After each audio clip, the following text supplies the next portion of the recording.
Hey everyone, it's the Koopa Man. To those of you who know me, and a good few of you already know this, but to the rest, I used to be really into the Assassin's Creed franchise. And I mean really into it. It was my favorite game series of all time. I couldn't get enough of it. The historical fiction premise, the sci-fi elements, the reaction counter-based combat, the stealth assassination gameplay, the intricate story and lore. I was hooked. Now, I know what a few of you are already furiously typing in the comments, but the Assassins were evil in real history and the Templars were good boys who didn't do nothing. You're just a heathen and a liar who simps for Islam. To which I say... Shut up! I don't care! None of that really matters except to those who really like purity spiraling politics. And besides, the series had some of the most interesting stories and characters of all time. Heck, the whole premise of Assassins being the silent guardians of humanity's free will against the Templars being basically authoritarian status is part of the foundation of my personal conservative philosophies today. That's right. Assassin's Creed is what made me a conservative. I even enjoyed the much derided Assassin's Creed 3, which I'll admit it was a bit samey from 2, and the series really didn't evolve until 4, but it still told a very compelling and ironically very...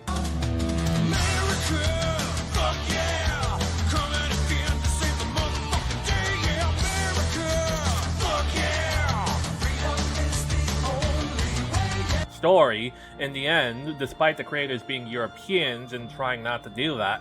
By the way, about that scene where Haytham quote-unquote reveals that Washington burned down a native village, not only did Washington never confirm that he had any part of it, in real history he refused to take part, but he couldn't stop it, which led to him feeling guilt about the act regardless. But since when did you guys start trusting villains at face value? Even the quote, tyranny of King Washington DLC was entirely just a what-if scenario using the lore of Assassin's Creed to tell a purely Assassin's Creed story, and then in the end it ends with Washington affirming his true beliefs. Might I suggest, Commander, that a republic cannot survive in a world with so many contending powers? I beg your pardon. Elected bodies, to be sure. The war was fought for this. For this nation to prosper. For this nation to thrive. The weakness of a republic must be balanced by a powerful man at its center. A powerful man, Commander, who, if I may be so bold, would be elevated in the eyes of the world if he were given the title of king. Sir, I believe I can answer you in complete candor. Your proposal raises the greatest mischief that can befall my country. You could not have found a person to whom your schemes are more disagreeable. Let me conjure you then. If you have any regard for your country, concern for yourself or posterity, or respect for me, you banish these thoughts from your mind. Never communicate as from yourself or anyone else a sentiment of the like nature.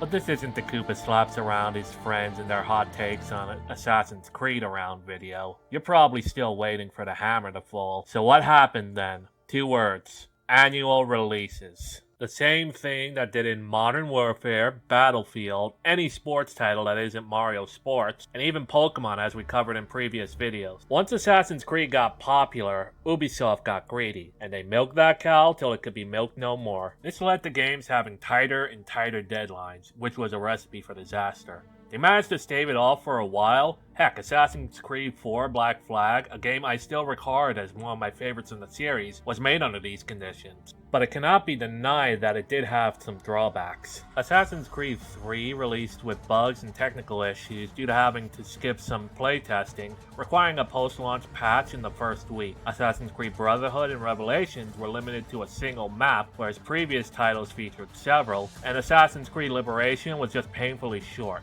even for a portable game. This would culminate in 2014 when 3 major releases would be released. The DLC campaign Freedom Cry, the last generation release Assassin's Creed Rogue, the first and only game that lets you play the game fully as a Templar, and the final game in the Genway saga, and Assassin's Creed Unity on the new consoles. Take a wild guess what happened. I feel thin, sort of stretched, like butter scraped over too much bread. Yeah, that. Rogue was the most stable of the three, but it had a lower priority and ended up reusing assets as well as rushing its story. Unity was a broken mess out of the gate, being one of the buggiest games to ever release. Ever, coupled with the fact that the story was just a retread of Assassin's Creed 2 in a different time period, and it remains one of the most hated games in the series to this day. And Freedom Cry, while being a DLC, had issues of its own, including in the standalone port, and was written basically by third ringers of the Assassin's Creed teams. As such, it inserted a lot of heavy-handed political messages where the series, until this point, had been more subtle about its storytelling. 2014 was the year that broke the franchise, and there would be no recovery from it. This is only the halfway point. So did Ubisoft learn their lesson? Surely they weren't going to continue yearly releases after this, right? Yes, but actually no. Yeah, that's what I thought. In 2015, they released Assassin's Creed Syndicate, a title that should have been saved for an Assassin's Creed game set in Rum Runner's Chicago, but I digress. And while it was a fair more stable at launch than Unity, it suffered from a forgettable story, samey mechanics, and due to Freedom Cry's writers being pushed to the main team, heavy-handed politics. They even praised Karl Marx for God's sakes, a far cry from the libertarian origins of the series. I'll give it this though, there is at least one good thing you can do in the entire game.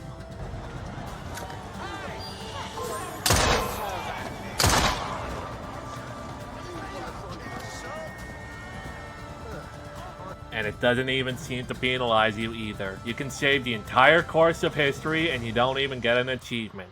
Yeah, Syndicate went over like a lead balloon. Gamers cited the heavy-handed politics and samey gameplay as its flaws, but the journalists only criticized the annual release formula and the, quote, lack of innovation as reasons why it didn't meet expectation. As such, Ubisoft would ignore the fans and listen to the journalists as they took a year off to, quote, reboot the series. In 2017, Assassin's Creed Origins was released. Set in ancient Egypt, starring a pair of Nubians named Bayek and Aya, the story would tell the, quote, real origins of the Assassins and the Templars, more than 50 years before the birth of Christ, and even several more before Muhammad. Funny enough, for the Nubians, the main character and his wife are rather olive-skinned. Unexpected accurate take. Never let it go unsaid that Egyptians were always Egyptian. No Kangs.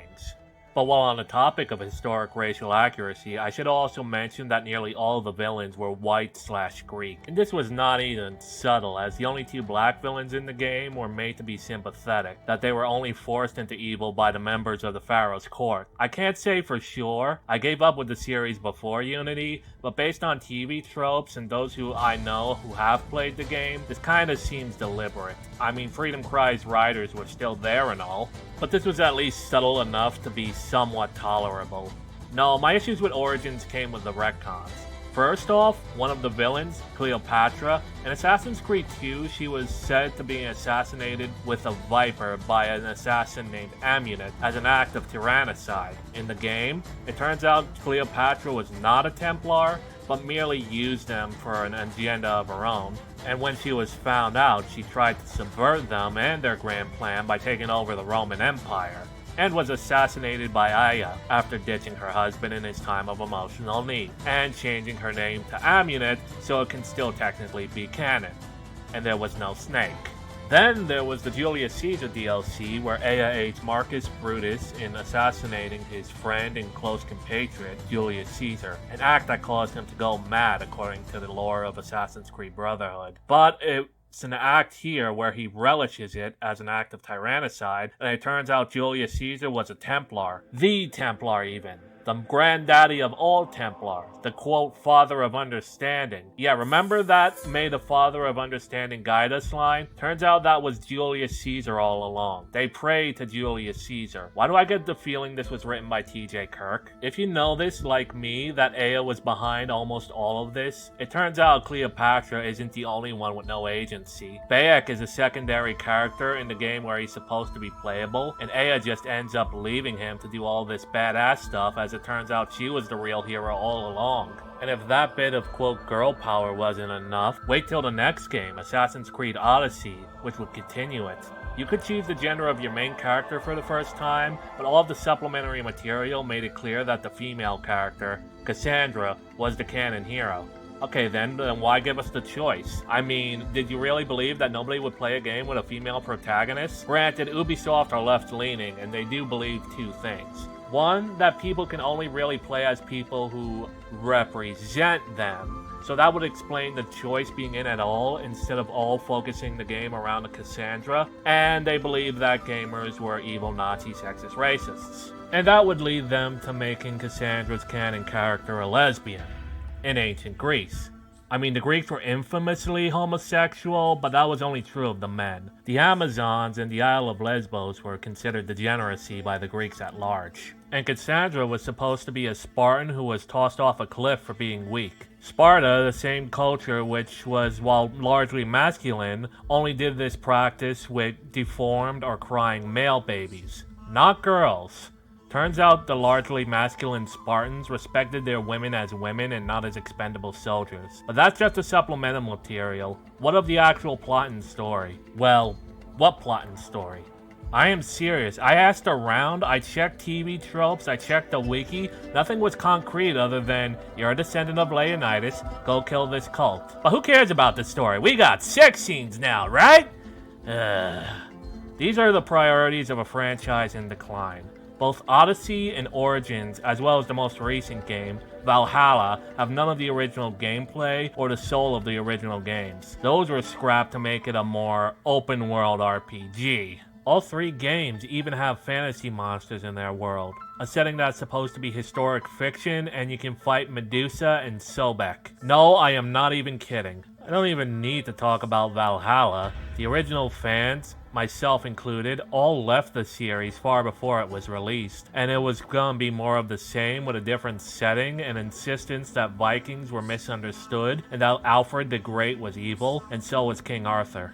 Huh, interesting. Okay, tinfoil hat time. So about that, doing further research, I found out that not only while the head of the Templars, I'm not calling them by their actual name, they're always Templars, is King Alfred the Great, he is not portrayed as evil after all. He was basically a secret mentor to the player character Ivor. Oh, and by the way, Ivor is another canon lesbian female player character with a pointless choice. You don't even get to pick the name. Ivor is your name whether you're male or female, while the name Ivor in Norwegian is always a feminine name. Regardless, they also portray King Arthur as another noble Templar. Ubisoft may have picked up on the beast they created, and are trying to subvert their own game to portray the, until now, authoritarian and leftist Templars as the true heroes all along. Still a reversal of the group's real political alignments, but they will eventually portray their side, the new liberal order, or as the faction that mirrors it most, as the heroes in the end. But that's just a theory with far more grounding than any video that MatPat has ever made.